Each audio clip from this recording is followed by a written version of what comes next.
7वां अध्याय। विवादग्रस्त ब्रह्मा विष्णु के मध्य अग्निस्तंभ का प्रकट होना। ब्रह्मा जी कहते हैं, हे देवर्षि, जब नारायण जल में शयन करने लगे तब शिवजी की इच्छा से विष्णु जी की नाभि से एक बहुत बड़ा कमल प्रकट हुआ। उसमें असंख्य नालदंड थे। वह पीले रंग का था और उसकी ऊंचाई भी कई योजन थी। कमल सुंदर, अद्भुत और संपूर्ण तत्वों से युक्त था। वह रमणीय और पुण्य दर्शनों के योग्य था। तत्पश्चात भगवान शिव ने मुझे अपने दाहिने अंग से उत्पन्न किया। उन महेश्वर ने अपनी माया से मोहित कर नारायण देव के नाभि कमल में मुझे डाल दिया और लीलापूर्वक मुझे प्रकट किया।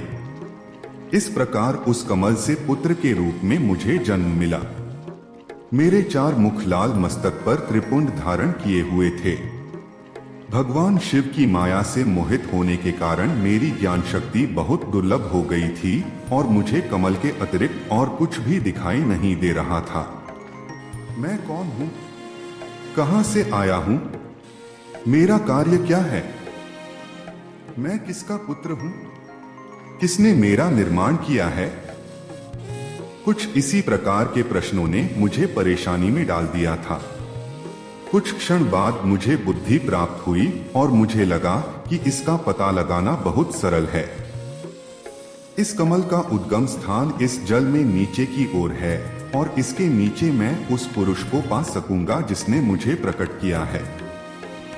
यह सोचकर एक नाल को पकड़कर मैं 100 वर्षों तक नीचे की ओर उतरता रहा, परंतु फिर भी मैंने कमल की जड़ को नहीं पाया। इसलिए मैं पुनः ऊपर की ओर बढ़ने लगा। बहुत ऊपर जाने पर भी कमल कोश को नहीं पा सका।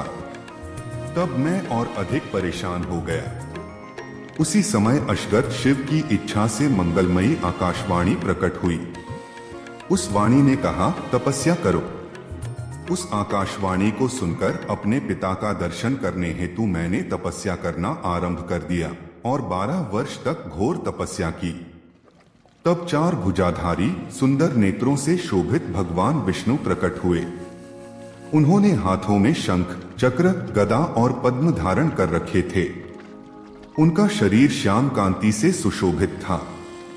उनके मस्तक पर मुकुट विराजमान था तथा उन्होंने पीतांबर वस्त्र और बहुत से आभूषण धारण किए हुए थे। वे करोड़ों कामदेवों के समान मनोहर दिखाई दे रहे थे और सांवली व सुनहरी आभा से शोभित थे। उन्हें वहां देखकर मुझे बहुत हर्ष व आश्चर्य हुआ। भगवान शिव की लीला से हम दोनों में विवाद छिड़ गया कि हम में बड़ा कौन है। उसी समय हम दोनों के बीच में एक ज्योतिर्मय लिंग प्रकट हो गया। हमने उसका पता लगाने का निश्चय किया। मैंने ऊपर की ओर और विष्णु जी ने नीचे की ओर उस स्तंभ के आरंभ और अंत का पता लगाने के लिए चलना आरंभ किया, परंतु हम दोनों को उस स्तंभ का कोई और छोर नहीं मिला। थककर हम दोनों अपने उसी स्थान पर आ गए।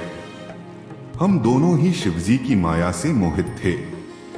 श्रीहरि ने सभी ओर से परमेश्वर शिव को प्रणाम किया। ध्यान करने पर भी हमें कुछ ज्ञात न हो सका।